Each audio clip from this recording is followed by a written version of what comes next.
கொஞ்சம் நல்ல சத்தமா கொஞ்சம் வாசிக்க பார்ப்போம். எருசலேமே, எருசலேமே, நீ ரட்சிக்கப்படும்படிக்கு உன் இருதயத்தை பொல்லாப்பற கழுவு. பொல்லாப்பு அற கழுகு. எந்த மட்டும் அக்கிரம நினைவுகள் உன் உள்ளத்திலே தங்கும். எந்த மட்டும் அக்கிரம நினைவுகள் உன் உள்ளத்தில் வசனமே நல்லா இருக்குல்ல. அல்லேலூயா, சோத்திரம். எருசலேமே என்ன செய்? நீ ரட்சிக்கப்படும்படிக்கு ஒரு மனுஷன், சோத்திரம். அங்க எருசலேம் பட்டணத்தை குறித்து ஆண்டவர் சொல்றார். எருசலேமே நீ ரட்சிக்கப்படும்படிக்கு, ஒரு மனுஷனுடைய ரட்சிப்புக்கு பொல்லாப்பு ரொம்ப தூரமா இருக்கும். அப்ப அந்த ரட்சிப்பு நமக்குள்ள வரணும் அப்படின்னா, ரட்சிப்பின் குணநலங்கள் நமக்குள்ள வரணும் அப்படின்னா, ரட்சிப்பின் தோற்றம் நமக்குள்ள வரணும் அப்படின்னா, ரட்சிப்பினுடைய அந்த முக மலர்ச்சி நமக்குள்ள வரணும் அப்படின்னா, நீ என்ன செய்யணுமா? முதல்ல உன்னை பொல்லாப்பு அற கழுகு. தீமைய உன்னை விட்டு விலக்கு. சோதனை. பொல்லாப்பு அப்படின்றது யாருக்குள்ள இருக்கான்? தீமை, பொல்லாப்பு யாருக்குள்ள இருக்கு? பொல்லாங்கனுக்குள் கிடக்கிறது. பொல்லாங்கன் உலகத்தை தன்வசப்படுத்த விரும்புகிறவன், உலக கிரியைகளை தனக்குள் வைத்திருக்கிறவன், தேவ பிள்ளைகளை தன்வசப்படுத்த நினைக்கிறவனுக்கு பேர் தான் என்னது? பொல்லாங்கன்.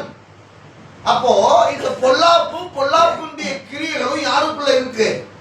பொல்லாங்கனுக்குள். உலகத்தினுடைய கிரியைகள் எல்லாம் அவனுக்குள் இருக்கிறது, சத்துருவுக்குள், சாத்தானுக்குள் இருக்கிறது. அந்த சாத்தானுக்குள்ள இருக்கிற அந்த தேவையற்ற காரியங்களை அவன் என்ன செய்யறான் அப்படின்னா, கொஞ்சம் கொஞ்சமா தேவ பிள்ளைகளின் நடுவே அப்படியே அவன் அவிழ்த்து விட்டுக்கிட்டே இருக்கான். ஒரு 20 வருஷம் 30 வருஷத்துக்கு முன்னாடி எல்லாம் பார்த்தீங்கன்னா தமிழகம் அப்படின்னாவே சும்மா சூப்பர் தங்கமா இருக்கும். தமிழகம் அப்படின்னாவே அவ்வளவு தங்கமா இருக்கும். இன்னைக்கு தேசத்துல நாடுகளிலே பார்க்கும்போது தமிழகம் ரொம்ப கேவலமா இருக்கு. என்ன அப்படின்னா, தமிழக மக்களுடைய கலாச்சாரங்கள், தமிழக மக்களுடைய பழக்க வழக்கங்கள் எல்லாம் இன்னைக்கு அப்படியே உள்டாவா மாறிக்கிட்டே வருது. நிறைய தீமைகளுக்கு அடிபணிந்திருக்கிறார்கள். நிறைய தீங்கான போதை பழக்கத்திற்கு இன்றைக்கு தமிழக பிள்ளைகள், வாலிபர்கள், சோத்திரம், ஸ்கூல் படிக்கிற பிள்ளைங்க, காலேஜ் படிக்கிற பிள்ளைங்க எல்லாமே போதை பழக்கத்துக்கு அடிமையா இருக்கிறார். கலாச்சாரம் மாறி போச்சு. இந்த கலாச்சாரத்துக்கு வித்திட்டது யாரு தெரியுமா? சோத்திரம், நம் முன்னோர்கள். என்ன அப்படின்னா, இவங்க என்ன செய்யறாங்க அப்படின்னா, சோத்திரம், சாவு வீடுனாலும் பாட்டிலும் கையுமா சுத்துறது, கல்யாண வீடுனாலும் நல்ல திருப்தியா சாப்பாடு போட்டாங்களா, சந்தோஷம், மொய் வச்சோமா, வாழ்த்துனமா, வந்தமா, இல்லை சைடில் இல்லை அப்படின்னு ஒரு கேள்வி அங்கே கேட்குறது. அவன் அதுக்குன்னு வெட்டிக்கிட்டு வாங்குவான். இப்படி இந்த பழக்கத்தை ஏற்படுத்த இதை பார்த்தே வளர்க்கிற இளைய சமுதாயம் அப்படியே தாங்களும் அப்படியே கொஞ்சம் கொஞ்சமா உள்ள பிரவேசிக்க ஆரம்பிச்சிடறாங்க. உள்ள போனோம்னா ஒரு 60 வயசு தாத்தாவும் 20 வயசு பையனும் 2 பேரும் பார்ட்னரா உட்கார்ந்துருக்கான்.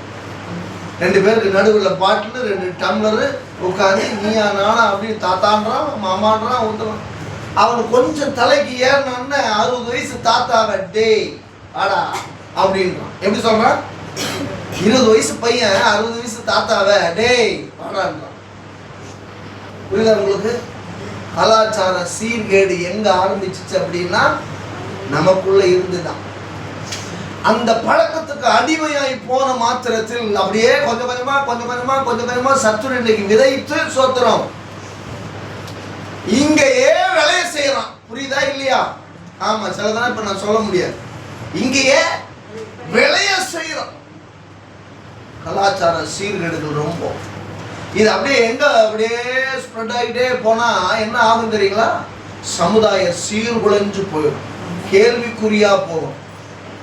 ஒரு படிக்க முடியல, அவனால படிப்புக்கு மேல அக்கறை செலுத்த முடியல, வாழ்க்கையினுடைய உயர்வுக்கு அக்கறை செலுத்த முடியல, ஒரு மேன்மைக்குள்ள அவனால போக முடியல, ஒரு மகிமைக்குள்ள அவனால போக முடியல, அடுத்த கட்டத்துக்கு போக முடியல. சோதரம் என்ன அப்படின்னா, இதிலே அவன் சுற்றி இருக்கிறதுனால வாழ்க்கையினுடைய மேன்மை என்ன அப்படின்னு அவனுக்கு தெரியாம போயிடும்.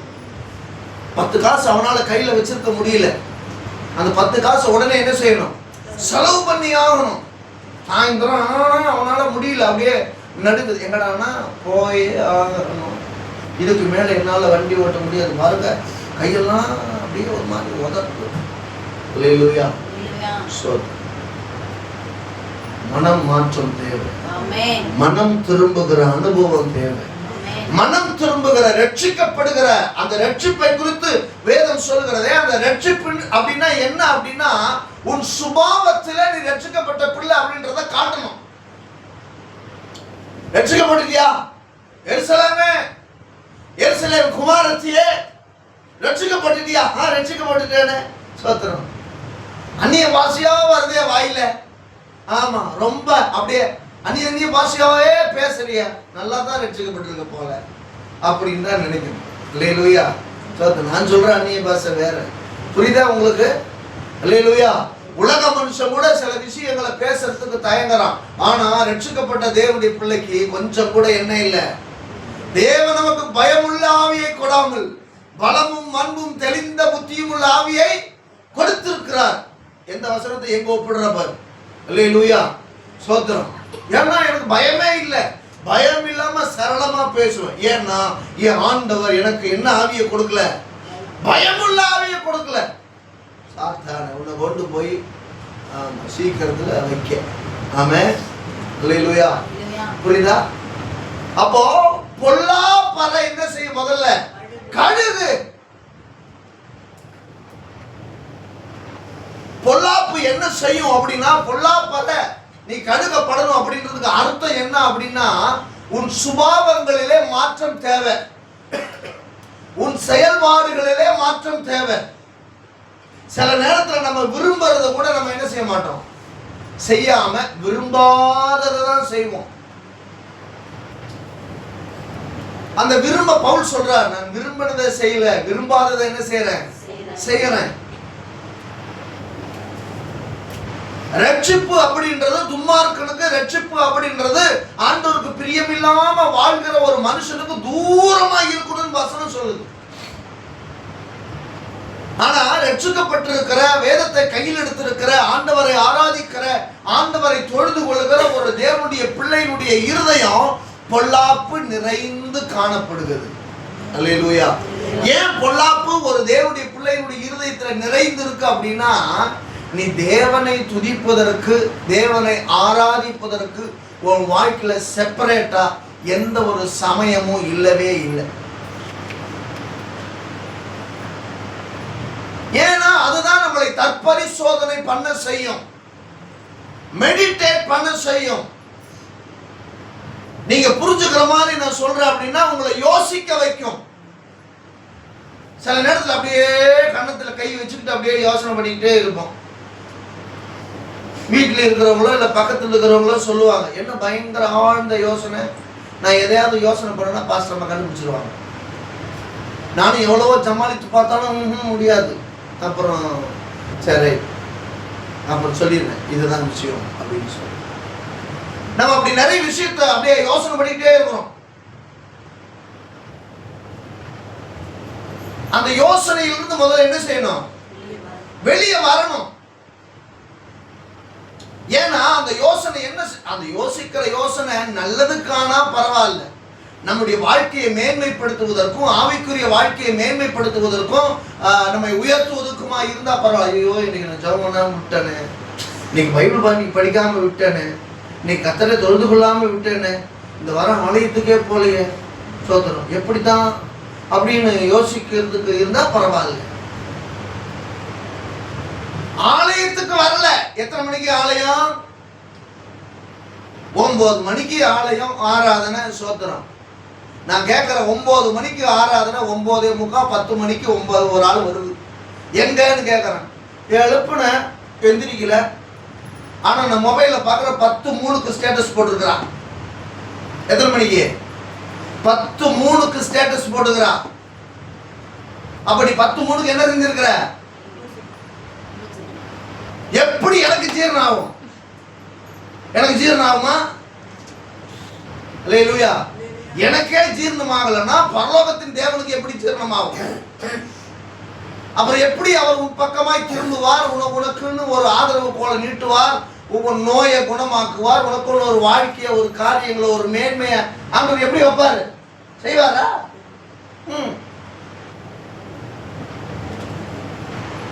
அந்த சுபாவத்துல மாற்றம் வரணும். அல்லேலூயா. நைட் ஷிஃப்ட் போய் 12 மணிக்கு வந்து படுத்தாலும், ஒரு ஃப்ரெண்ட்ஸுக்கு ஒரு மேரேஜ், ஒரு ஃபங்க்ஷன் அப்படின்னா அவ உடனே காலையிலே சீக்கிரம் அதிகாலையிலே எழுந்து நம்ம ரெடியாகி ஓடிடல.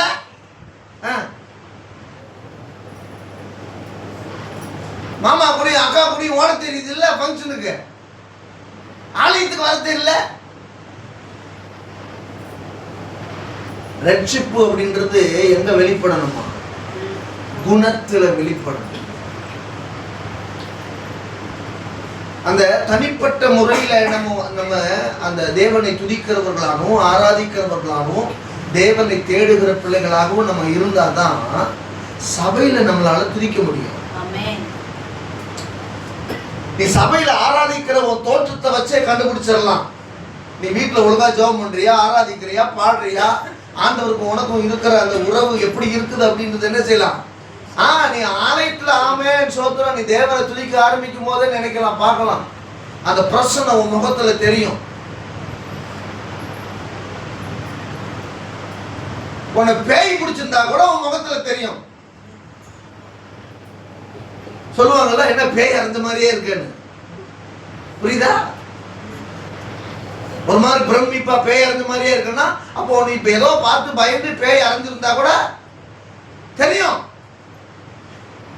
தேவன் உன்னை தொற்று இருந்தா கூட தெரியும். தேவன் உனக்கு ஆதரவாக இருந்தா கூட தெரியும். நம்ம முகத்துல 1000 பதில்களை நம்ம வச்சிருக்கிறோம். அது நமக்கு தெரியாது, நம்மளை பார்க்கிறவங்களுக்கு தெரியும். 1000 பதில்களை நம்ம வச்சிருக்கிறோம். எத்தனை பேர் உணர்றீங்கன்னு தெரியல. அல்லேலூயா.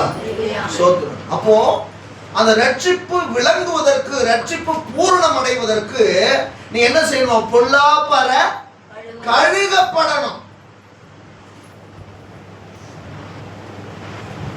இயேசுவுடைய சமூகத்தை விரும்புகிற பிள்ளையாய் நீங்களும் நானும் இருப்போமே ஆனாதான் பொல்லாப்பற நம்மளால என்ன செய்ய முடியும்? கழுக முடியும். தீமையை வெறுக்கிற ஒரு சுபாவம் நமக்கு வரணும். என்ன நமக்கு வரணும்?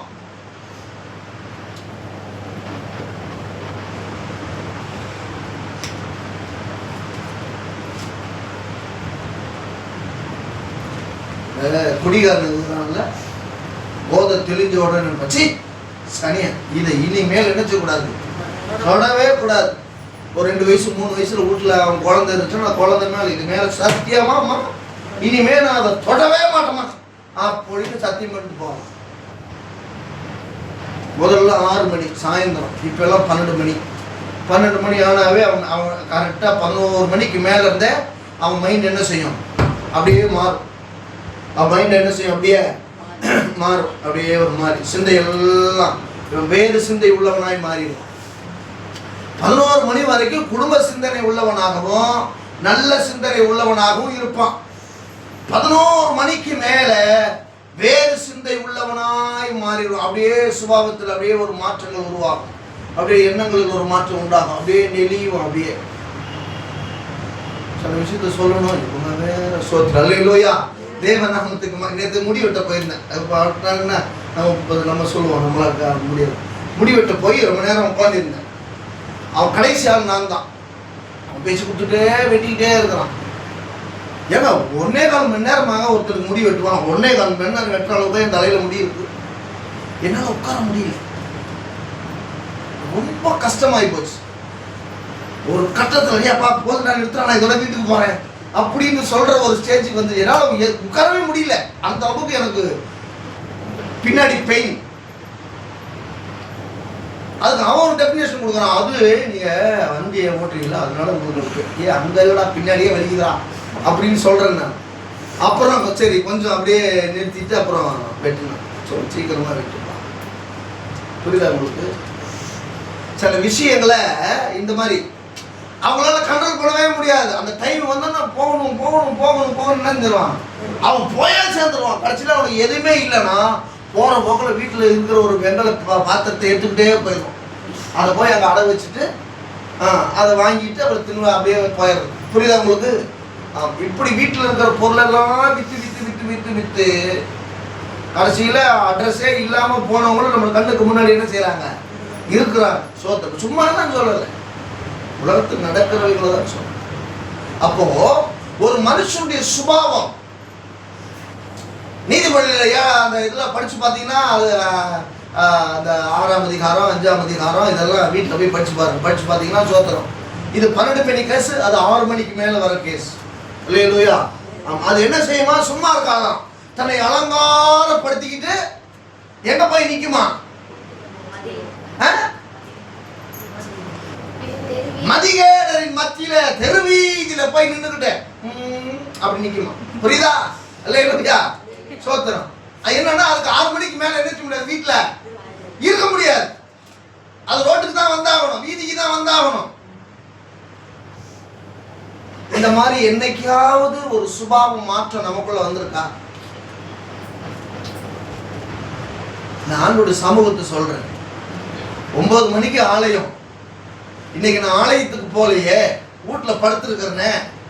ஐயோ என்னால நிக்கவும் முடியல, உட்காரவும் முடியல, ஆலயத்துக்கு ஓடணுமே, தேவனை துதிக்கணுமே, ஜெப நேரமே அப்படின்னு நம்மளால ஒரு நெருடல் வந்திருக்கா? வந்திருந்தா சோத்திரம். அல்லேலூயா. ஆமென். நமக்குள்ள அந்த ஒரு மாற்றம், ஒரு வித்தியாசம் நமக்குள்ள வரணும். அதுதான் உண்மையான தேவனுடைய பிள்ளைக்கு அர்த்தம். உண்மையான ரட்சிப்புக்கு அர்த்தமே அதுதான். அந்த ரட்சிப்பினுடைய மேன்மை அடையணும்னு தான் ஆண்டவர் விரும்புறார். அல்லேலூயா. சோத்திரம். ரட்சிப்பினுடைய மேன்மை அடையணும், கண்டுகொள்ளணும் தான் ஆண்டவர் விரும்புறார். அப்போ அதை கண்டுகொள்ளணும்னா பொல்லாப்பு நம்முடைய உள்ளத்தில் இல்லாதபடிக்கு அவைகளை தூய்மையாய் நாம் கழுகப்பட வேண்டும். நீங்கள் நானும் விரும்பினா அது கழுகப்படாது, கழுக முடியாது. தேவ சமூகத்துக்குள் கடந்து போனா ஆட்டோமேட்டிக்கா அது என்ன செஞ்சிடும்? கரைஞ்சு போயிடும், நம்மை விட்டு விலகி போயிடும். அந்த வசனத்தை கீழே அழுத்து வாசி. பொல்லாப்புற கழுகி எந்த மட்டும் அக்கிரம நினைவுகள் உன் உள்ளத்திலே தங்கும். எந்த மட்டும் அக்கிரம நினைவுகள் உன் உள்ளத்தில் தங்கும். அப்போ தேவனை நினைக்காதபடிக்கு உன் சிந்தை மாறுது அப்படின்னா உன் சிந்தைக்குள்ள என்ன இருக்கு? அக்கிரம நினைவுகள் உன் உள்ளத்துக்குள் இருக்கு. தேவனை தேட முடியல, தேவனை துதிக்க முடியல, தேவனை ஆராதிக்க முடியல, ஆலயத்துக்கு வர முடியல, ஜெபத்துக்கு வர முடியல. சோத்திரம். தேவனுக்கு ஏற்ற காரியங்களை உன்னால என்னால செய்ய முடியல அப்படின்னா அப்ப நமக்குள்ள என்ன இருக்கு? அக்கிரம நினைவுகள், செய்கைகள் கூட இல்ல. செஞ்சுட்டா அது நிறைவடைஞ்சிடும்.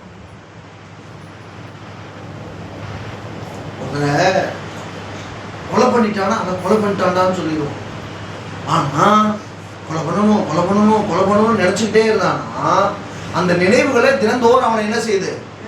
ஆமா, கொலை பண்ணிக்கிட்டே இருக்கு, அவனை வாதிச்சுக்கிட்டே இருக்கு. புரியுதா உங்களுக்கு? அப்போ அக்கிரம நினைவுகள் எந்த மட்டும் ஒரு தேவனுடைய பிள்ளைக்குள்ள இருக்கும். அப்ப அக்கிரம நினைவுகள் இருக்கிற வரைக்கும் நாம் ரட்சிப்பை கண்டு அடைய முடியாது. ரட்சிப்பின் குணநலங்களை நமக்குள் பூரணப்படுத்த முடியாது. அல்லேலூயா. ரட்சிப்பினுடைய பூரணமான குணமே என்ன? அன்பு சகலத்தையும் தாங்கும், சகலத்தையும் சகிக்கும், சகலத்தையும் சோமா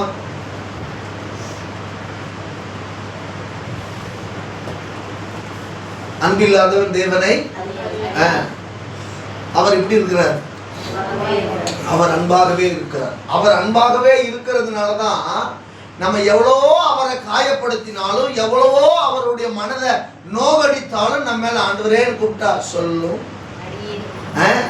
அப்படின்னு தான் ஆண்டவர் விரும்புறார். இல்லையா?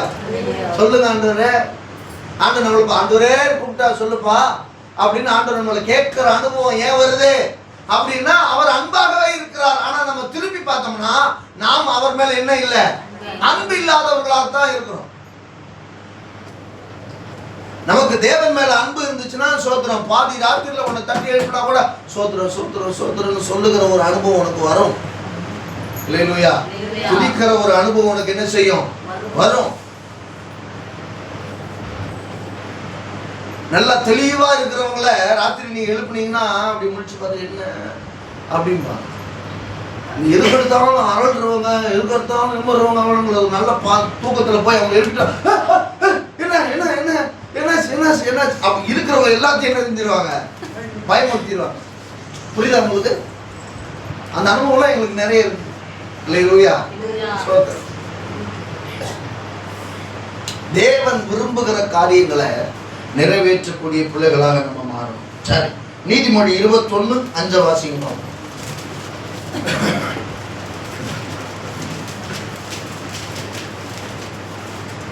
ஜாக்கிரதையுள்ளவனுடைய நினைவுகள் செல்வத்துக்கும் பதறுகிறவனுடைய நினைவுகள் தரித்திரத்துக்கும் ஏதுவாய் இருக்கும். உன் நினைவுகள் எப்படி இருக்கணுமா?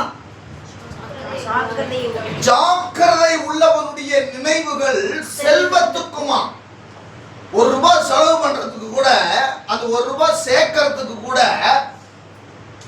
இல்ல சம்பாதிக்கிறதுக்கு கூட என்ன என்ன வேணுமா?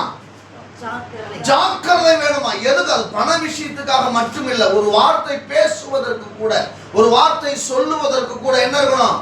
ரொம்ப கவனம் உள்ளவர். அடிச்சுட்டா கூட ஒரு அடி என்ன அடிச்சுட்டா அப்படின்னு போயிடும். ஆனா சொல்லால அடிச்சோன்னு வச்சுக்கோ, அது என்ன இருக்கும்? எப்பவுமே நினைவுல இருந்துகிட்டே இருக்கும். ஆகையினால ஒருத்தரை திட்டணும் அப்படின்னா கூட ஒரு முறைக்கு 2 முறை யோசனை பண்ணிட்டு என்ன செய்யணும்? திட்டணும். வார்த்தையை விட்டுட்டோம்னா என்ன செய்ய முடியாது, எடுக்க முடியாது, திரும்ப வாபஸ் வாங்க முடியாது. விட்டது தான். அது மனதை மிகவும் காயப்படுது. சரீரத்தினுடைய காயத்தை காட்டிலும் மனது காயப்பட்டுச்சுன்னு வச்சுங்க, அது அவ்வளவு எளிதாக என்ன செய்ய முடியாது, ஆற்றவே முடியாது. அது ஆறவே ஆறாது. அது என்னைக்காவது ஒரு மூலையில போய் தனிமையா இருந்து அதை யோசனை பண்ணி பார்த்தோம்னா கூட அந்த நினைவுகள் அப்படியே நம்மளை கொன்றும். அதுதான் அந்த பாட்டு. தனிமையின் பாதையில் தகப்பனே உன் தோளில் சுமந்ததை, நான் தனிமையா இருந்த போது நீங்க என்ன சுமந்தீங்களே, அந்த சுமந்ததை நான் எப்படி நான் மறந்துடுவேன். அப்போ அந்த வசனத்தை வாசிங்க. ஜாக்கிரதை உள்ளவனுடைய நினைவுகள் செல்வத்துக்கும். என்னதான்?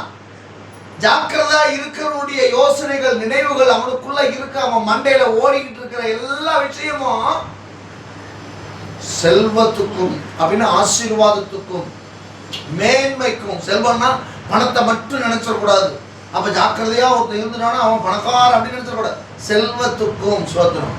பணம் இருந்தா மட்டும்தான் செல்வந்தன் அப்படின்னு கிடையாது. நல்ல 4 நண்பர்களை நம்ம கூட வச்சிருந்தோம்னாவே இந்த உலகத்துல நம்ம மிகப்பெரிய செல்வந்தர்கள் தான். சோத்திரம். அப்படி உள்ளவங்க தான் சோத்திரம். நம்ம நாளைக்கு நம்ம செத்து போய் நம்மளை அடக்கம் பண்றதுக்கு உட்கார வச்சிருந்தா கூட நம்மளை சுத்தி ஒரு 10 பேராவது என்ன செய்யணும், இருக்கணும்.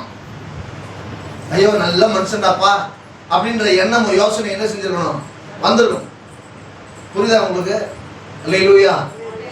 நல்ல மனிதர்களை நமக்கு ஆதரவாக தேடுகிறதும் நம்முடைய வாழ்க்கையில மிகப்பெரிய செல்வாக்கு தான், செல்வந்தம் தான். பணம் மட்டும் இல்லை. அப்ப நம்ம ஜாக்கிரதையா இருந்தோம் அப்படின்னா நம்முடைய நினைவுகள் எங்க நம்மளை கொண்டு போகுமா? செல்வத்துக்கு நேராக நம்மை கொண்டு போகும். அடுத்து பதறுகிறவனுடைய நினைவுகள் ஐயோ நான் தெரியாம செஞ்சுட்டேன், பதட்டத்துல செஞ்சுட்டேன், பதறி போய் செஞ்சுட்டேன் அப்படி. இந்த இந்த இந்த 2 கையில இந்த 10 விரலால எவ்வளவு பொருள் அப்படி எடுத்துட்டு போக முடியும்? ஒரு 2 பொருள் 3 பொருள் என்ன செய்யலாம், ஓரளவுக்கு எடுத்துட்டு போகலாம்.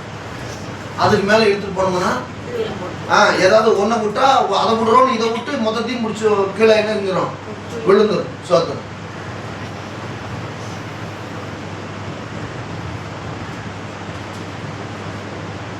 பதட்டத்துல செல்ஃபி எடுக்கிறேன்னு தவறி ஆத்துக்குள்ள விழுந்தவனும், குளத்துக்குள்ள விழுந்தவனும், பாலத்துக்கு கீழே விழுந்தவனும், இன்னும் எக்ஸ்ட்ரீமா சொல்ல போனா எரிமலையிலே விழுந்த ஒரு ஆளும் கூட லிஸ்ட்ல இருக்கிறாங்க. பாலா போனவ எரிமலை வெடிச்சு ஆறா ஓடிட்டு இருக்குது. இதை திரும்பி இப்படி என்ன செஞ்சுட்டு இருக்குது, செல்ஃபி எடுத்துருக்கு, கால் ஸ்லிப் ஆயிடுச்சு, அவ்வளவுதான்.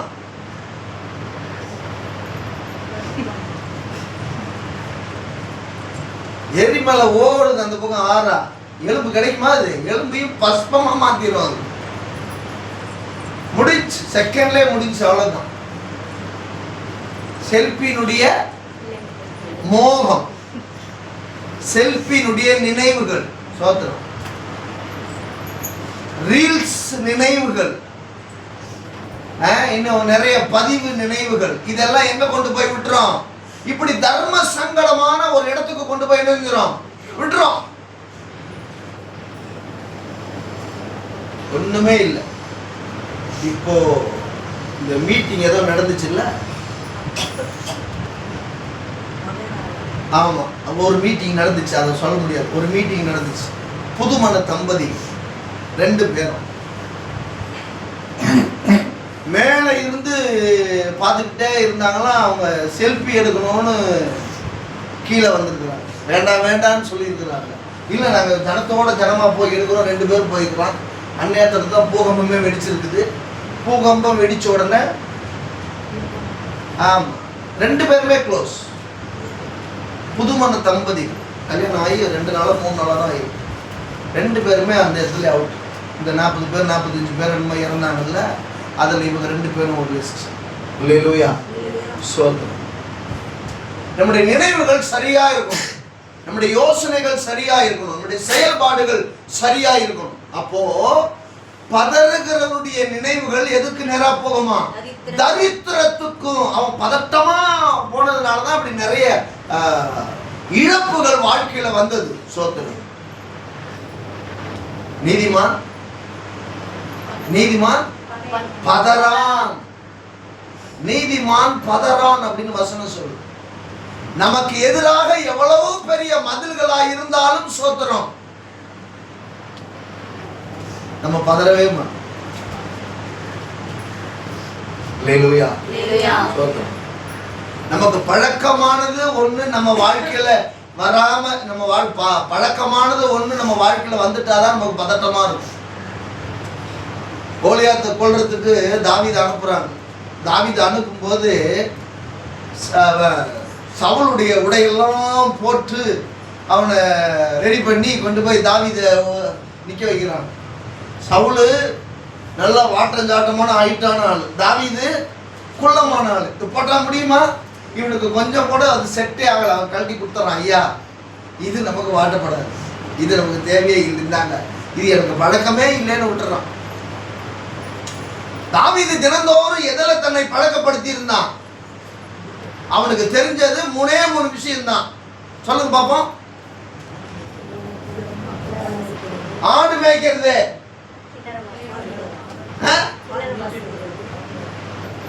என் காது கேட்கற மாதிரி சொல்லுங்க. ஆடு மேய்க்கிறது, கிண்ணறம் வாசிக்கிறது, போங்க கூழாங்கல்ல உண்டிகள் வச்சு அடிக்கிறது. ஒண்ணு தேவனை தேடுறது, ஒண்ணு ஆடு மேய்க்கிறது, இன்னொன்னு நம்ம பாத்து சொன்னா உண்டி விடுறது. அல்லேலூயா. இது 3 தான் தாவீதுக்கு தெரிஞ்சதே. இது வேறவே தெரியவே தெரியாது. அதுல தான் வல்லவனாய் இருந்தபடினாலதான், பழக்கப்படுத்தி இருந்தபடினாலதான் சோத்திரம், எந்த ஆயுதமும் எடுக்காம ஒரே ஒரு கூழாங்கல்ல 5 கல்லை எடுத்து அதுல ஒண்ணு நேரா விட்டா கோலியாத்து க்ளோஸ். அல்லேலூயா, சோத்திரம். நீங்களும் நானும் ஜெபத்திலையும் சரி, ஆண்டவருடைய காரியத்திலையும் சரி, நாம் தேறினவர்களாய் பழக்கப்படுத்தி கொண்டவர்களாய் இருக்கணும். வழக்கத்தின்படியே பழக்கப்படுத்தி கொண்டவர்களாய் இருக்கணும். சோத்திரம்.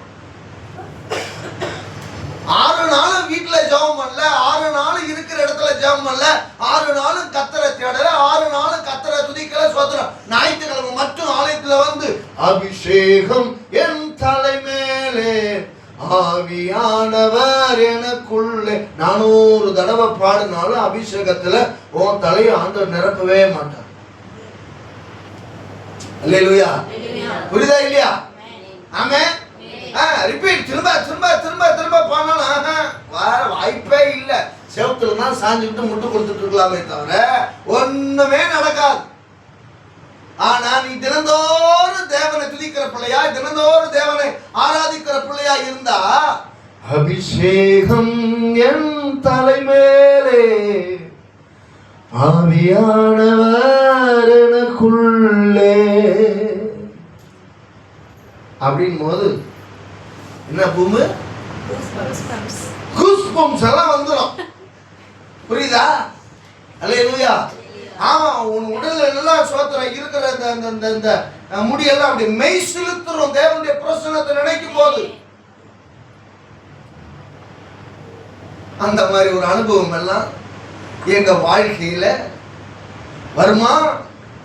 அப்படின்னா நீ தேவனை தேடினா என்ன செய்யும்? வரும். சோத்திரம். தேவ பிரசன்னத்தை உணர்ந்தா உடம்புல மெய் சிலிர்க்குமா? சிலிர்க்கும். சிலிர்க்கும். தேவ பிரசன்னத்தை உணர்ந்தா படையே நடுங்குதான். உன் உடம்புல இருக்கிற இந்த முடி எலும்பி நிக்காது. அல்லேலூயா. சோத்திரம். அப்படி எலும்புலன்னா இப்ப எல்லாம் ஊட்டிக்கு போங்க. ஆமா, தானா எழுப்பிக்கிறேன். அல்லேலூயா. சோத்திரம். அங்க அவ்வளவு குளிரா இருக்கும். புரியுதா? தேவ பிரசன்னம் அப்படின்றது சாதாரணமானது கிடையாது.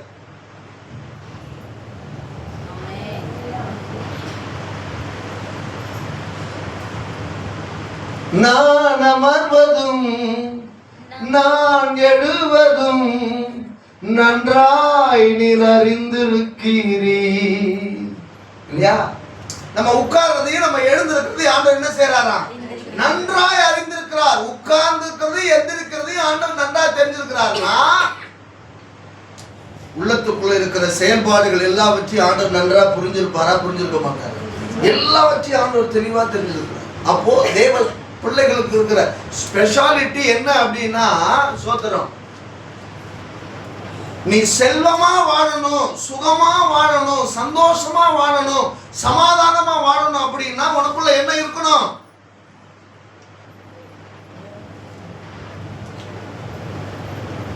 சரி, நீ தரித்திரமா போக கூடாது அப்படின்னா உனக்குள்ள என்ன இருக்கணும்? என்ன இருக்க கூடாது? பதட்டம் அப்படின்றது ஒண்ணு இருக்கக்கூடாது. அல்லேலூயா. அதுதான் வசனம். தேவன் நமக்கு பயமுள்ள ஆவியை கொடாமல் பலமும் அன்பும் தெளிந்த புத்தியும் உள்ள ஆவியை கொடுத்திருக்கிறார்னு சோத்திரம் பவுல் தீமோத்தேயுக்கு சொல்லும் போது அழகா சொல்றார். ஏன்னா ஊழியத்துல நிறைய விஷயத்தை பவுல் சந்தித்த கொடுமைகளை, பவுல் சந்தித்த கஷ்டங்களை, பவுல் சந்தித்த சிறைச்சாலையுடைய அனுபவத்தை எல்லாம் தீமோத்தேயு பார்த்துக்கிட்டே வளர்றார். தீமோத்தேயு எப்படிப்பட்ட ஒரு தேவனுடைய பிள்ளை அப்படின்னா, அவங்க ஆயா, தீமோத்தேயுடைய ஆயா ஒரு தேவனுடைய பிள்ளை, ஒரு ஊழியக்காரி. அவங்க அம்மா ஒரு ஊழியக்காரி. அப்ப ஒரு ஊழியக்காரருடைய குடும்பத்துல பிறந்து வளர்ந்தவன் தான் யாரு? தீமோத்தேயு. அப்படி ஒரு ஊழிய குடும்பத்திலிருந்தே சின்னதிலிருந்தே பார்த்து வளர்ந்த ஒரு பிள்ளைக்கே சிறைச்சாலையினுடைய அனுபவம் அவனுக்கு திகிலை கொண்டு வருது, கஷ்டத்தை கொண்டு வருது, வேதனையை கொண்டு வருது. இதெல்லாம் எப்படி நிறைவேற்ற முடியுன்ற ஒரு பாரத்தை கொண்டு வருது. அது கொண்டு வரும்போதுதான் பவுல் சொல்றார் தீமோத்தேயுக்கு, தேவன் நமக்கு பயமுள்ள ஆவியை கொடாமல் பலமும் அன்பும் தெளிந்த புத்தியும் உள்ள ஆவியை கொடுத்திருக்கிறார்.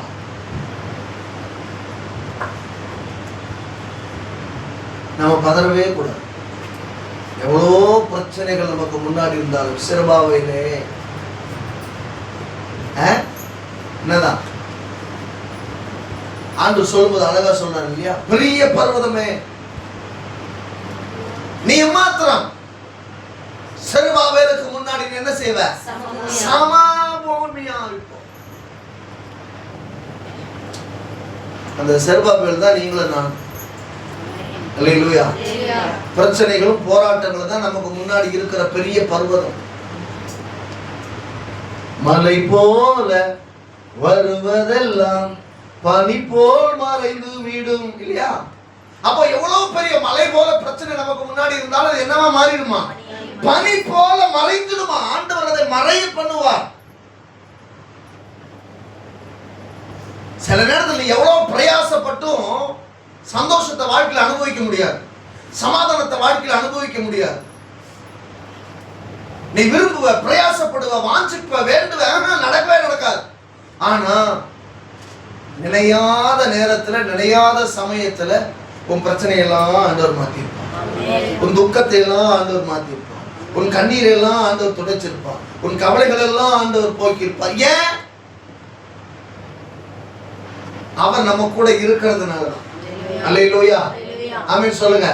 அப்ப அவர் நம்ம கூட வச்சிருக்கணும் அப்படின்னா உன் இருதயத்துல பொல்லாப்பு இருக்க கூடாது. தீர்ப்பானது ஒன்றும் உன் இருதயத்தில் இருக்க கூடாது.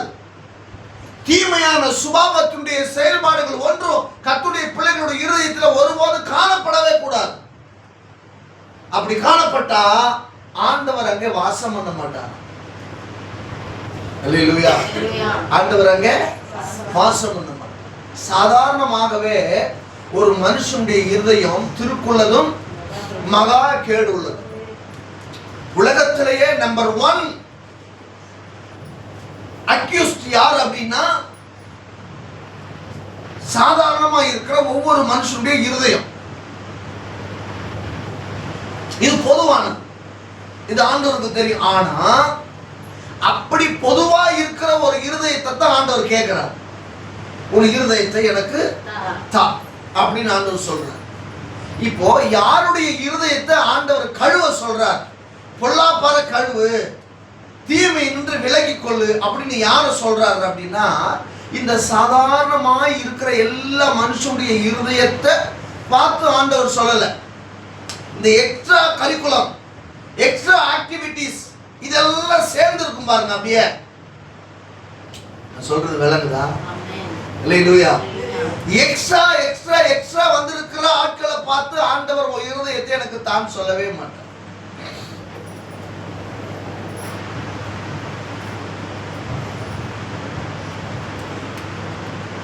நான் சொல்ற சத்தியம் எத்தனை பேருக்கு விளங்குதுன்னு தெரியல. அல்லேலூயா. இதுக்கு மேல என்னாலே விளங்க முடியாது. தேவனுடைய படைப்பில் நாம் எல்லாரும் சரிசமமானவர்கள். தேவன் படைத்ததில் மனிதனுடைய இருதயம் ஒருபோதும் தீங்கு நிறைந்ததா இல்லவே இல்லை. தேவன் நல்ல உள்ளமாகவே ஆண்டவர் படைத்தார். ஆனா என்னைக்கு தேவ சத்தத்துக்கு தங்களை அர்ப்பணிக்காதபடிக்கு தேவ சத்தத்தை அசட்டையாய் எண்ணினார்களோ, தேவனுடைய வார்த்தைக்கு மதிப்பு கொடுக்காம, தேவனுடைய வார்த்தையை தன்னுடைய ஜீவியத்தில் மதிக்காம, என்னைக்கு அதை ஒரு பொருட்டா எண்ணாம இருந்தாங்களோ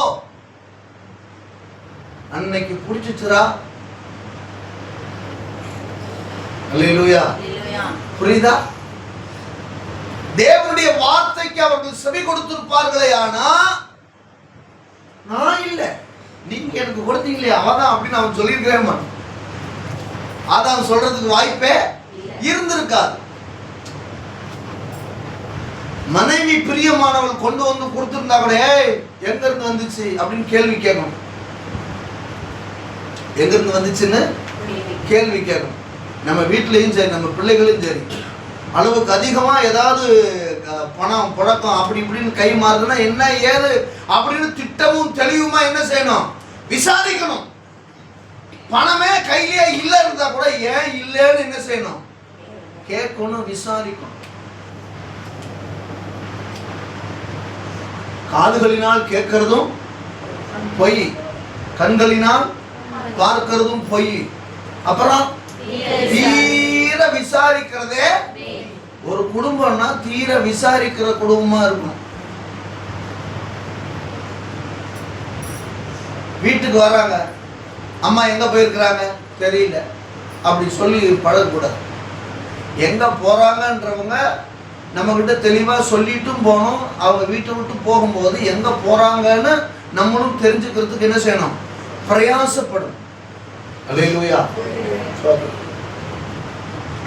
இதுதான் ஒரு குடும்பத்தினுடைய ஒழுங்கு, குடும்பத்தினுடைய காரியம்.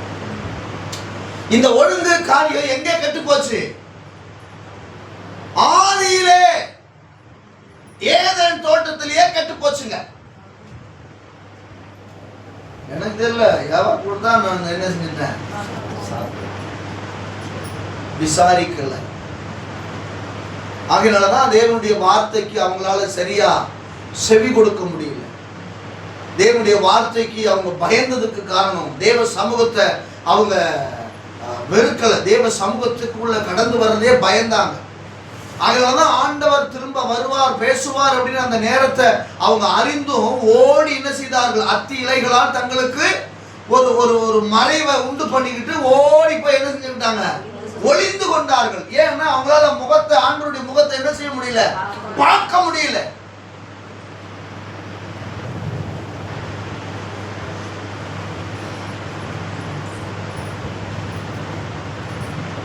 இந்த இடையில ஒரு நீயான ஒரு ப்ரோக்ராம் போட்டு வாழ்க்கையில் டைவர்ஸ் ஆனவங்க,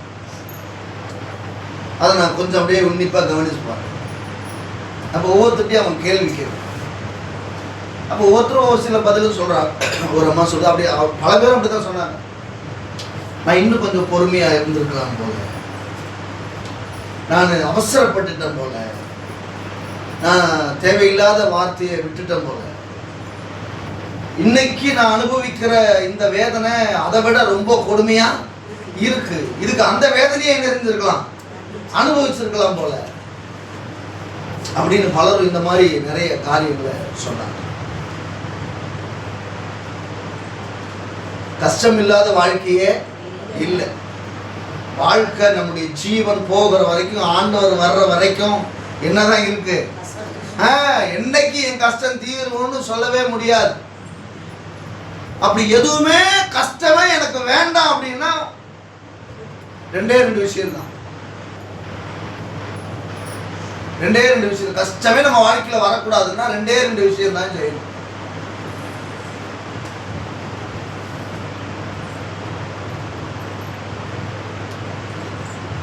நல்ல உடை உடுத்துவதற்கு யோசிக்க கூடாது, நல்ல உணவு உண்ணுவதற்கு ஆசைப்படக்கூடாது. ஒரு வாரம் நல்ல சாப்பாடு சாப்பிடலன்னா ஐயோ வயலாம் ஒரு மாதிரி இருக்கே அப்படின்னு யோசிக்கிறோம். சில நேரத்தில் நம்ம பேசவும் செஞ்சிடறோம்.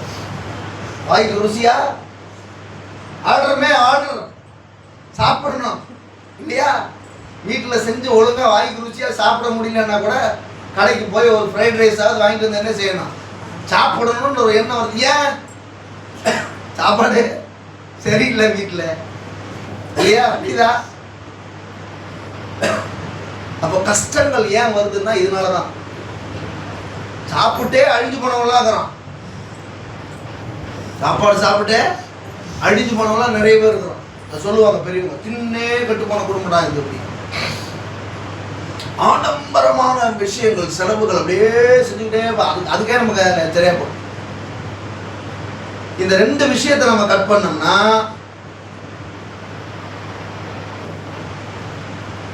அதிகமா சாப்பிடணும்னு ஆசைப்படாதவன் சொந்த வீட்டை கட்டுவானா? சொந்த வீட்டை கட்டுவானா? கட்ட மாட்டான். அதிகமா செலவு போடக்கூடாதுன்னு நினைக்கிறவன் காரு பங்களான்னு இருக்க முடியுமா? இருக்க முடியாது. அப்ப எங்க கேர் ஆஃப் யாரும் சொல்றீங்களே, கேர் ஆஃப் பிளாட்பாரம். பிளாட்பாரத்தில் இருக்கிறவனுக்கு ஏதாவது கவலை இருக்கா? எந்த நாளும் ஒரு 4 வருஷம் கேர் ஆஃப் பிளாட்பாரம் தான். 4 வருஷம் கேர் ஆஃப் பிளாட்பாரம். என்னுடைய படுக்கை ஒரு ₹1 2 அப்படிலாம் அன்றைக்கெல்லாம் ₹1 நியூஸ் பேப்பர் தான். அந்த நியூஸ் பேப்பர் நான் அப்படி சாயந்தரம் எடுத்து அப்படியே விரித்து படுத்து காலையில் தூக்கி அப்படியே போட்டு போகிற பழக்கமெல்லாம் இல்லை. அதை அப்படியே மடித்து பெட்டு அதை அப்படியே மடித்து அழகாக மடித்து வச்சு அதை அப்படியே ஒரு இடத்துல சொருகி வச்சுட்டு திரும்ப என்ன செய்யணும்? அதை சாயந்தரம் வந்து அதை எடுத்து என்ன செய்யணும்? அதை விரித்து படுக்கணும். எந்த கவலையுமே இல்லாமல் தான் வாழ்ந்தேன்.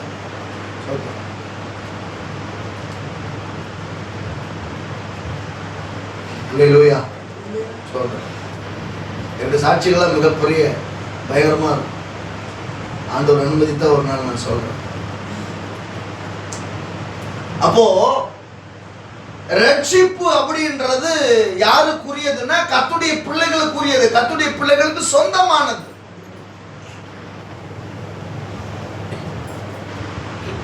அது புறஜாதிகளுக்கு உள்ளது அல்ல, அல்லது புற மக்களுக்கு உள்ளது அல்ல, தேவனுடைய பிள்ளைகளுக்கு உண்டானது. அந்த ரட்சிப்புடைய குணநலங்கள் என்ன செய்யணுமா, நமக்குள்ள இருந்து பிரதிபலிக்கணும்னு தான் ஆண்டவர் விரும்புறார்.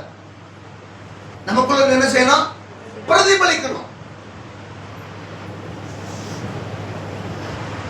அப்ப அது பூர்ணப்படணும்னா, அது பிரதிபலிக்கணும் அப்படின்னா, நம்ம ஐஸ்வர்யமா இருக்கணும்னா, இல்ல ஆஸ்தியோட இருக்கணும், செல்வாக்கோட செல்வந்தனோட இருக்கணும் அப்படின்னா, தேவ சத்தத்தை மதித்து நடக்கிற பிள்ளைகளாய் நம்ம மாறணும்.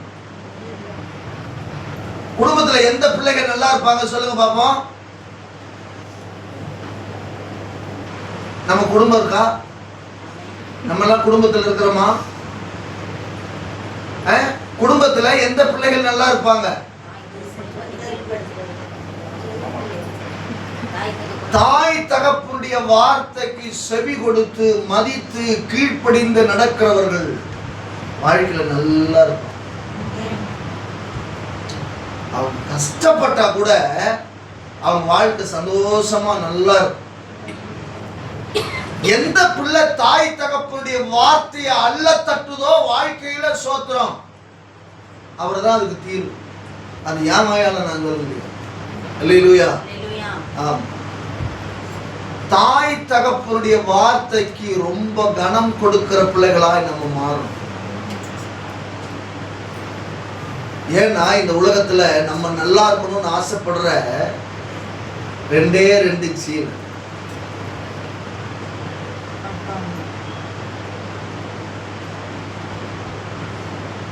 அவங்க தான் நான் பட்னியா இருந்தாலும் பரவாயில்ல அப்படின்னு தன்னுடைய பிள்ளைக்கு என்ன செய்வாங்க, கொடுப்பாங்க.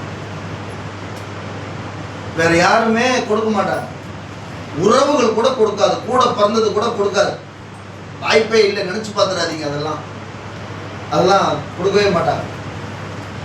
தாய் தகப்பன் தான் வந்து தனக்கு இல்லைன்னா கூட அது அந்த பிள்ளை சாப்பிட்றதுலயே அவங்க வயிறு நிறைஞ்சிடும். அந்த பசி, அது கடவுளுடைய படைப்பு பாருங்க. மற்ற கூட இருக்கிற ஃப்ரெண்டு அவன் சாப்பிட்டானா கூட, இல்லை அவனுக்கு வேணும் கொடுக்கணும்னா கூட, மச்சான் எனக்கே இல்லைடா கொஞ்சம் கூட அப்படின்னு சாப்பிடும். ஆனா அதே இது நம்ம குழந்தை நம்ம முன்னாடி சாப்பிடும் போது அதெல்லாம் பெரிய மிராக்கிள். நம்ம பசி அப்படியே அடங்கிடும். பசி என்ன செய்யாது, எடுக்கவே எடுக்காது, அப்படியே ஸ்டாப் ஆயிடும். அப்ப அந்த ஆர்கன்ஸ் எல்லாம் யாருடைய கண்ட்ரோல்ல இருக்கு? கர்த்தருடைய கண்ட்ரோல்ல இருக்கு. அவர் அப்படியே மாத்திடுறாருங்க. ஆனா தாய் தகப்பனுடைய வார்த்தையை ஒருபோதும் அல்ல தட்டாதவர்களாக இருக்கணும், மதிக்க தெரிந்தவர்களாக இருக்கணும். நீங்க மதித்து நடக்க ஆரம்பிச்சிட்டீங்கன்னா வாழ்க்கையில நீங்க தான் மிகப்பெரிய செல்வந்தர்கள். சோதனம். அதை கீழ்ப்படிஞ்சு மதிச்சு நடக்கலன்னா வாழ்க்கையில மிகப்பெரிய துன்பத்தை கஷ்டத்தை வாழ்க்கையில அனுபவிப்பீங்க. ஆகவே இருக்கிற தாய் தகப்பனுடைய வார்த்தைக்கு என்ன செய்யணும், கனம் கொடுக்கணும், கீழ்ப்படியணும், அன்பு காட்டணும், அவங்களுடைய வார்த்தையை மதிச்சு நடக்கணும். ஒரு வசனத்தை கூட வாசிங்க. சங்கீதம் 22 27 11 வாசிங்க. நான் முடிச்சேன். 27 11. கர்த்தாவே உமது வழியை எனக்கு போதித்து என் எதிராளிகள் நிமித்தம் செவையான பாதையில் என்னை நடத்தும். கர்த்தாவே உமது வழியை எனக்கு போதித்து என் எதிராளிகள் நிமித்தம் செவையான பாதையில என்னை சங்கீதக்காரன் ஆண்டவர்கிட்ட சொல்றார். என்ன அப்படின்னா, சத்துருவும் உலக மனுஷனும் உலக கிரியைகளும் நம்ம ரட்சிக்கப்படுகிறதும் ரட்சிப்பின் அனுபவத்துக்குள்ள நம்ம போகிறதும் அவர்கள் ஒருபோதும் விரும்பவே மாட்டார்கள். ஏன்னா ரட்சிப்பு அப்படின்றது ஒரு உன்னதமானது. அந்த ரட்சிப்பின் குணநலங்களை நம்ம வாழ்ந்து காட்டணும், அதை பெற்றுக்கொள்ளணும் அப்படின்றது நம்ம விரும்பினாலும் நமக்கு எதிராக ஆப்போசிட்ல இருக்கிறான் பாருங்க, அவன் ஒருபோதும் என்ன செய்ய மாட்டான், அதை விரும்பவே மாட்டான். அப்போ அவன் விரும்பாதவனா இருக்கிறதுனால ஆண்டவரே நீங்க என்ன செய்யுங்க என் வாழ்க்கையில ஆசிங்க,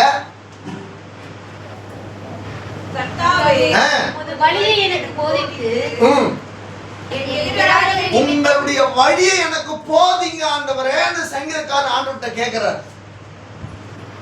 இன்னைக்கு நிறைய பேருக்கு பிடிக்காத விஷயம் என்ன தெரியுமா? உட்கார வச்சு போதனை செய்வது. இப்பவும் நான் பண்ற பிரசங்கத்தை இப்ப கேட்கிற இத்தனை பேர்ல எத்தனை பேருக்கு பிடிக்குதோ பிடிக்காம இருக்குதோ தெரியல. அது கர்த்தர் ஒருத்தருக்கு தான் தெரியும். அல்லேலூயா, ஸ்தோத்திரம்.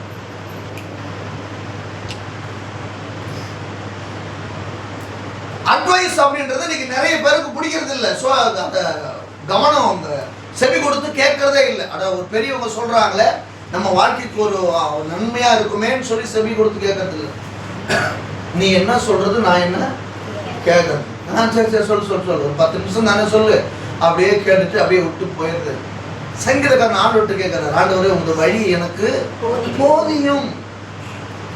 ஆண்டவருடைய வழிதான் என் வாழ்க்கையில மிகப்பெரிய ஒரு மாற்றத்தை மேன்மையை கொண்டு வரும் அப்படின்னு அறிந்த சங்கீதக்காரன் ஆண்டவர்கிட்ட கேட்கிறார், ஆண்டவரே உங்க வழி எனக்கு போதிங்க ஆண்டவரே.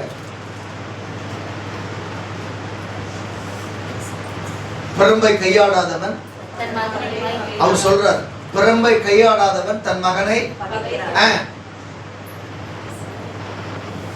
நமக்கே சொல்றாரு, உன் பிள்ளைய நீ அடிச்சு வளர்க்கலன்னா உன் பிள்ளைகளுடைய இருதயத்துல என்ன ஒட்டி இருக்குமா, மதியனம் ஒட்டி இருக்கும்னு சொல்றாரு.